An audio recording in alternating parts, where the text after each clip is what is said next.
In this quick tutorial, I am going to show you how to create Google Drive link to share files. So first of all, you have to open your Google Drive app. Now you have to select file. Let's say I want to share this file link.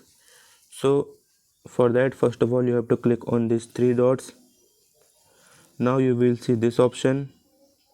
After that, you have to click on this share option. Now you will see this interface. You have to click on this option, not shared. Now you will see this interface.